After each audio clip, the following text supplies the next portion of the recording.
Praise the lord, హల్లెలూయా. దేవునికి స్తోత్రం కలుగాక. ఫిబ్రవరి మాసము 12వ తేదీ మరి దేవుడు మనకి ఇచ్చిన వాగ్దానము ఒకసారి మనం జ్ఞాపకం చేసుకుందాం. మార్కు సువార్త 9వ అధ్యాయం 23వ వచనం ఒకసారి మనం దానికి నేను చూసినట్లయితే, అందుకు యేసు, నమ్ముట నీ వలనైతే నమ్మువానికి సమస్తము సాధ్యమే.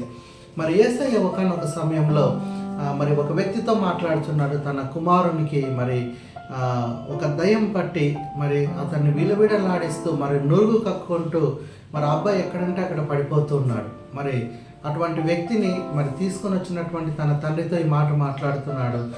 మరి నువ్వు నమ్మితే నీకేదైనా సాధ్యమే, మరి ఈ రోగము నేను వెళ్ళగొట్టగలనని నువ్వు నమ్ముతున్నావా అన్నప్పుడు మరి ఆ బిడ్డ యొక్క తండ్రి మరి యేసయ్యతో అంటున్నాడు, అయ్యా నేను నమ్ముతున్నాను అని. చూడండి, మరి ఏదైనా కానీ మనం నమ్మితే అది మనకు సమస్తము సాధ్యమే అని దేవుడు ఈరోజు మనతో మాట్లాడుతున్నాడు. మరి ఆ రోజు ఆ వ్యక్తి తండ్రి మరి తన కుమారునికి స్వస్థత కోసం యేసయ్య దగ్గరికి వచ్చి మరి యేసయ్యతో అంటున్నాడు, అయ్యా నువ్వు బాగు చేయగలవు, నా బిడ్డను బాగు చేయగలవు అని నమ్ముతున్నానని.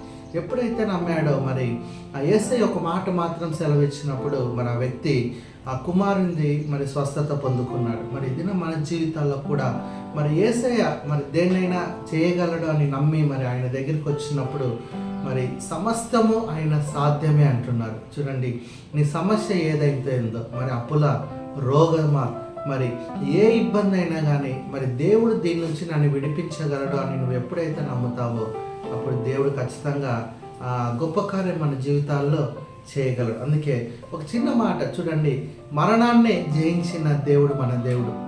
మరి ఆయనకు మన సమస్య ఎంత, కాబట్టి ఖచ్చితంగా మరి మన సమస్య నుంచి ఆయన విడుదల చేయగలడు. కాబట్టి ఆయన సమస్తము చేయగలడని నమ్మి మనం యేసయ్య పాదాల దగ్గరికి రావాలి.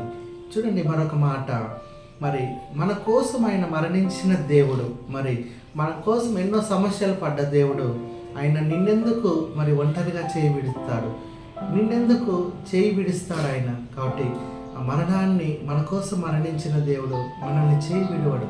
కాబట్టి ఆ విశ్వాసంతో ఏదైనా కానీ దేవుడు చేయగలడు నా జీవితంలో అన్న విశ్వాసంతో ఈరోజు యేసయ్య పాదాల దగ్గరికి వద్దాం. మరి నీది ఏ సమస్య అన్నా కానీ దేవుడు విడుదల ఈరోజు దయచేయునుగాక. ఆమేన్.